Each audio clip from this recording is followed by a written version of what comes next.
Pero obviously, nagsikulasan na sila guys. Nagsipuga na. Okay? Iniwan na lang nila yung mga tsinelas nila. Kulata lang yung aabutin nyo sa server pag binangga nyo tong mga rightful owners ng server na to. Okay? So wala tayong matutunghayang bakbakan. May mga kumakalat na content na merong you know, bagong class. Kasi based on the post ng mga nakita ko, syempre, ilalagay din natin yung prediction natin. I predicted na somewhere in August, probably next week or next week, i-announce na nila yung new class. Okay? So, I would say this is gonna be 80% true to 70%. What's up, guys? What's up?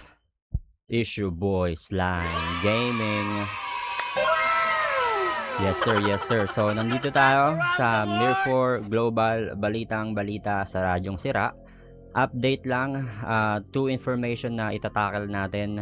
Unang-una, yes, kakatapos lang ng BW server Season 3 ng itong mga nakaraan lang, noong 21, and kaka-update lang.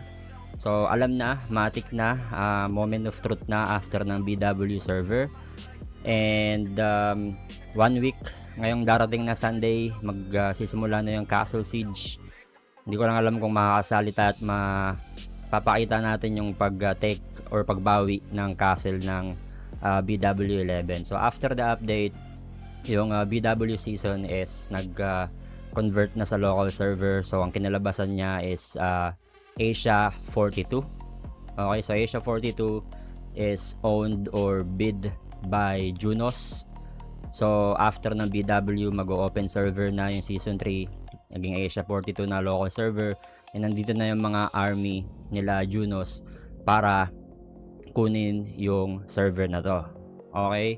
So parehas nga ng pinredict ko nung Castle Siege last time, nung huli kong live, no, na tingnan natin kung ano mangyayari right after the BW, kung papalag ba yung mga malalakas na player dito sa Season 3 pag nag-open yung server. And I think meron na tayong sagot. Hindi ho nila papalagan yung army nila Junos. Kasi kung titignan natin yung rankings, no, puro Arcana na yan guys. Puro kuya na ng Alliance yung pumunta sa 42. Ito na yung makukuha ng server. So parehas ng Season 2 nung last year sa BW11, right after nung magbukas ng server. Di ba pinagharian siya ng Bloody Wars nung Season 2. Ngayon Season 3 naman, hinawakan siya ng Team Soler, which is kupunan ni Outplayed. Okay, so as we can see on the ranking ng Asia 42, ito yung BW11 Season 3. Nawala na ho yung mga tropa ni Outplayed. Mangilan-ngilan na lang yung mga naiwan dyan. Pero yung mga key players or mga pinakamalalakas na lang players, tingnan nyo, ewan ko ba change name or what, pero obviously nagsikulasan na sila guys. Nagsipuga na. Okay, iniwan na lang nila yung mga tsinelas nila. Naglaho na sila na parang bula, mga kaibigan, kasi alam naman nila sa sarili nila na hindi pa nila kakayanin yung puwersa ng Alliance. So we are here to take over this server, and hindi na sila nagpakita or hindi na sila lumaban kasi isa lang naman yung kalalabasan no? Ang mabibigay lang sa inyo is puro death, no? Mauubos lang yung XP nyo. Kulata lang yung aabutin nyo sa server pag binangga nyo tong mga rightful owners ng server na to. Okay, so wala tayong matutunghayang bakbakan, but we will try to see yung pag-take over ng server ng Asia 42. Okay, so andito pa rin naman tayo. May mga pinaplano na kami kung ano yung movement ng mga tropa sa tulisan. But going to the next topic. So kakatapos lang ng Season 3 BW, meron na namang in-announce si WeMade. So na-predict ko na to as predicted, no, na kasi meron nang kumakalat ng mga video na una nang in-announce yung merge ng server. Okay, hindi na bago yan. Then may mga kumakalat na content na merong bagong class. Okay, bagong class dito sa Mir 4, which is yung Spirit Summoner. Sabi ng mga content creator, again, hindi ko pa siya niyayakap 100% hanggat hindi siya ina-announce ng official Mir 4 page. Okay, pero hindi na siya malabong mangyari guys, kasi as predicted, kung maglalabas sila ng new server, kasi nga medyo malaking event to, kasi 5th anniversary na, no? August 18 yung exact date ng update ng merge ng server. And at the same time, parehas ng prediction ko. Panoorin muna natin kung kailan ko siya na-predict, no? So eto, ang sabi, bigla nilang in-announce nung sila nung July 23 yung 4th growth anniversary ng BW. Pero before that, I created a content ng July 17. So na-predict na natin yung mangyayari, and I wanted to watch the video kung ano exactly yung sinabi ko ng July 17. Ito siya. Right. Noorin natin. Tingin ko ilalabas maglalaro. At kakatapos lang ng BW Season 3, feeling ko, ito prediction na to guys advanced prediction. Feeling ko ilalabas nila dito. Paglabas ng class na to, parehas ang ginawa nila sa LH, maglalabas din sila ng bagong boosting world, no? Season 4 na. No? Kasi, yun talaga mayari, bagong class yun, kailangan i-bitaw nyo yun sa regular server, di ba? Unfair yun, magagalit yung mga player. So, maglalabas sila ng BW, ang dami na naman. Okay? So, sinabi ko na siya noong July 17 kasi nung nakita ko pa lang yung post ng Spirit Summoner, 50% naman na facts tong mga information na to, kasi mga content creators din naman to. Sino ba namang content creator na gagawa ng bogus na information? So, naisip ko na agad na panigurado meron tong boosting world, no? Tapos naglabas sila ng server merge, panigurado magkaroon ng boosting world, kasi hindi kayo pwedeng magbawas ng server, kasi merge server is actually magko-compress ng server, ng babawas ng server, and kailangan ng kapalit niyan kasi hindi pwedeng lumate ng lumate yung community. So lalabas na yung boosting world season 4. So noong July 17, nasabi ko tong information na to, yung content na to, ayan, July 17. Then after a week, sabi 18, 19, 20, 21, 22, 23, after 6 days, okay, nilabas na ni Mir 4 yung pinaka-update sa mismong official page nila sa Mir 4. So 4th growth special boosting world server open pre-notice. So ito yung kasabay ng 5th anniversary. Isa sa mga malaking balita is BW na naman. So para sa mga player, BW na naman, ang boring naman yan. Ganun din naman season 3, parehas lang. Pero ano ang magiging difference na ito, mga kaibigan, no? Ano magiging difference is, ang isa sa mga hinahantay na lang natin is yung actual announcement ng new class, which is yung Spirit Summoner. So today is July 27, 2026.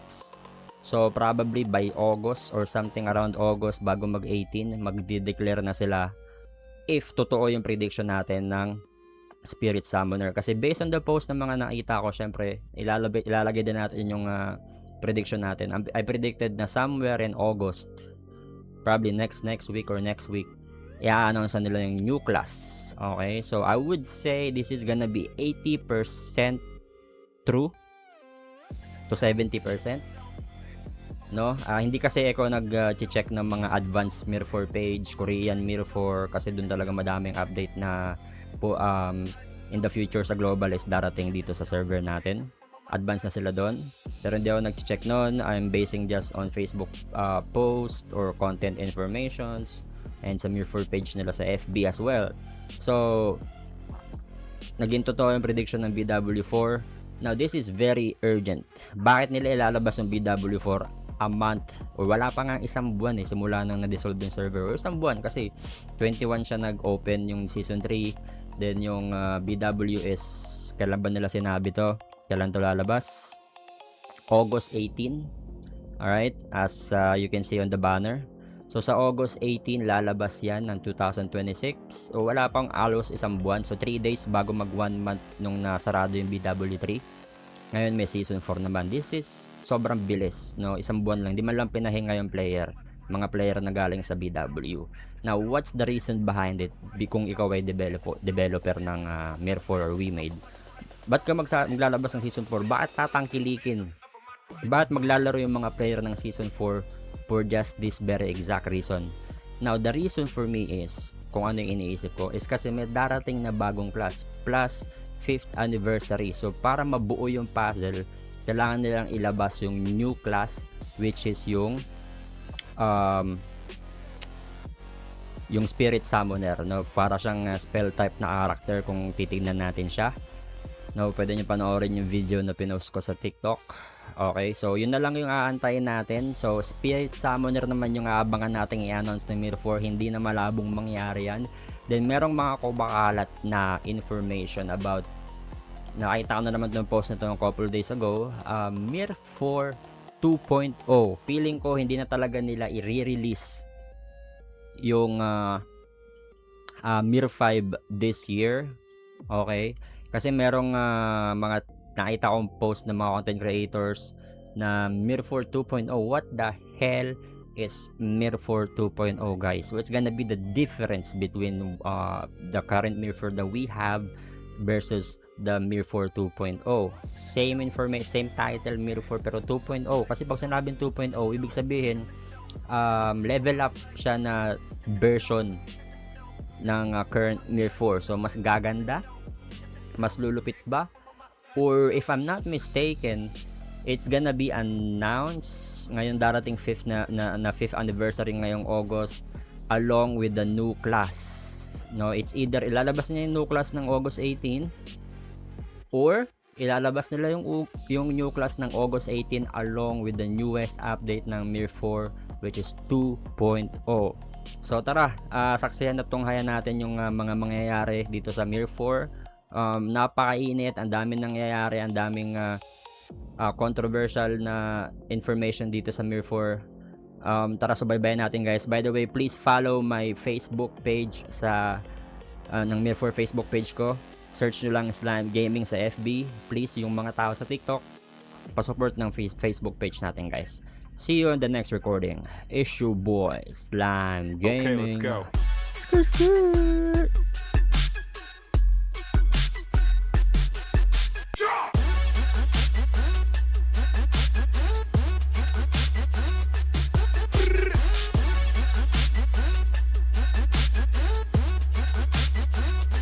Slime Gaming.